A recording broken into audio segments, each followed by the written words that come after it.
You see that big pile of quickset? Hey, every time I clean out my pan, I got to put it somewhere. So I just kind of stack it up here, and then it dries hard as a rock. Look at this. Okay? Now I throw that away, and that's just how quickset works. There's no way you're ever going to get exactly the right amount in your bucket at any time. So, you know, you got to end up throwing some of it away. I'd rather do that and get the job done than spend too long on it. You know what I mean? That's fine. I'll throw it away.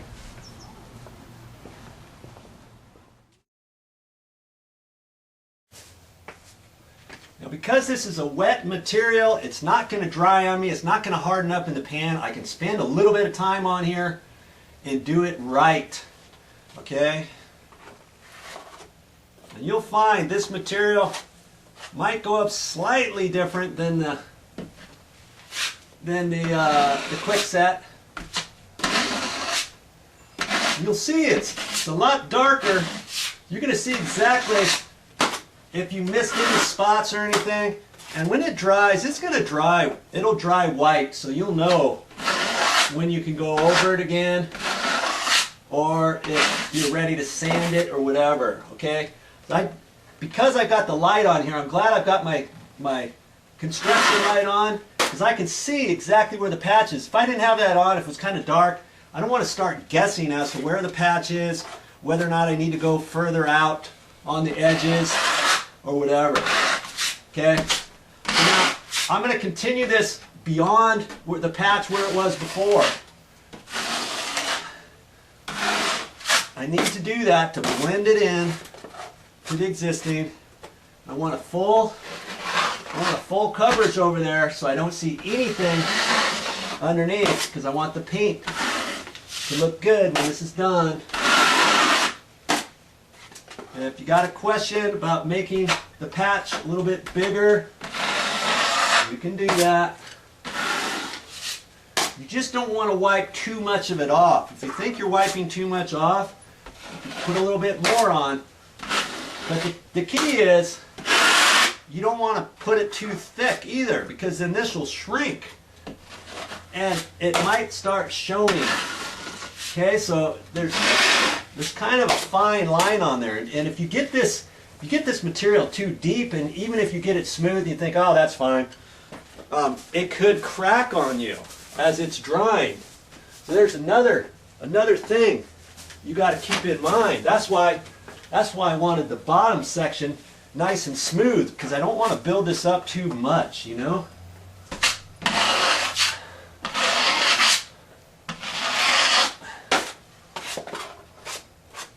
Wipe off my edges, put a little bit more on,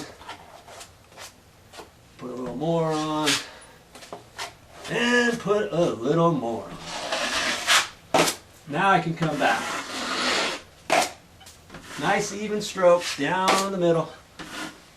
So I'm just holding my hand hardly with any pressure. Now I'm going to put pressure on this edge more than the middle. And if you do it too much, you might leave a line, or you'll start getting the hang of it. Okay? You will. It's that. As long as you know the technique, it's just like golf. You take a class and know how to swing, even if you keep doing that swing, and if it doesn't work out, you know you're doing it right though, and you're going to get better. Same thing with this. If you know the technique, you're going to be able to do it right eventually. You know?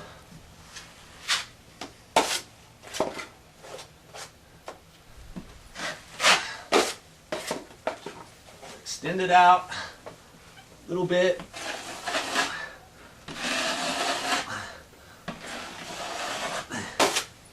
Yeah. Kind of in between steps here.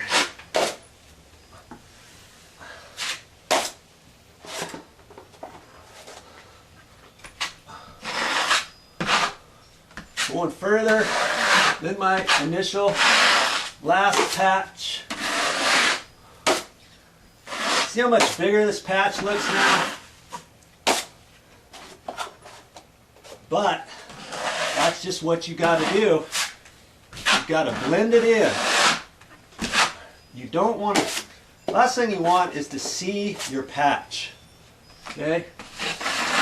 That's why we're increasing the size of it. Okay? Because I got the light, I can see where I need to add.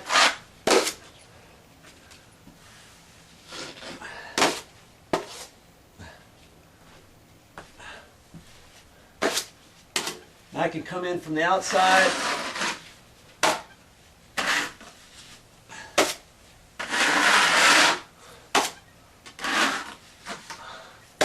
And again, you only want to play with it so long. I see a little spot right there.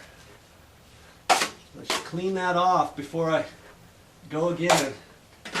Now that little line, I might not be able to get off unless I come in from the side. Okay. What about this spider, little spider stuff up there? Huh? What about the little spider up there? Oh, over here? Yeah.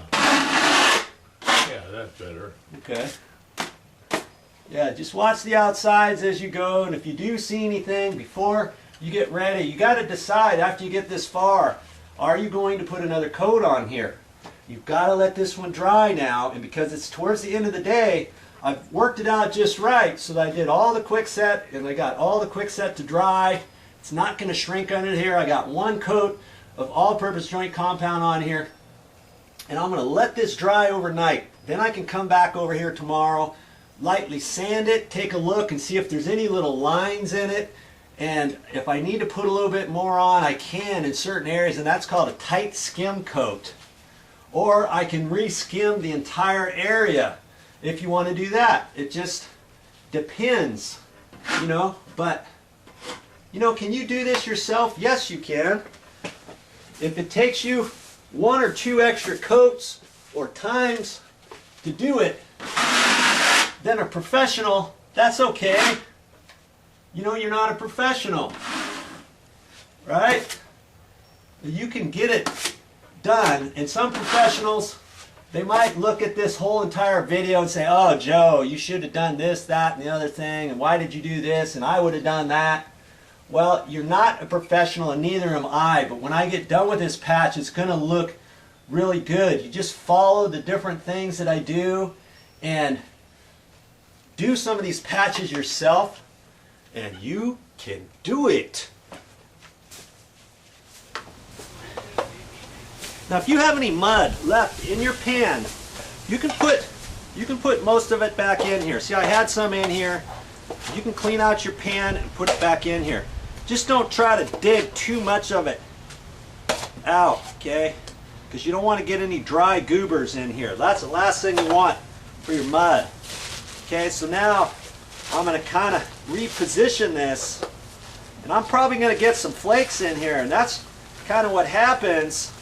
You leave it in this bag, but I'm going to try to push it down a little bit, okay? And it's difficult to kind of store this, but you know, if you don't get a 5-gallon bucket, this is what you got to do. Okay, so now I'm going to push the plastic right into it because I want to keep that plastic up against it, wet with the material. I've got some dry bits out here. I get the dry bits in here, then next time I go to use this, it's going to get on my material, and some of that's going to happen. When I pull this back out, I may have to flake out and scoop out the top bits, you know. Okay, so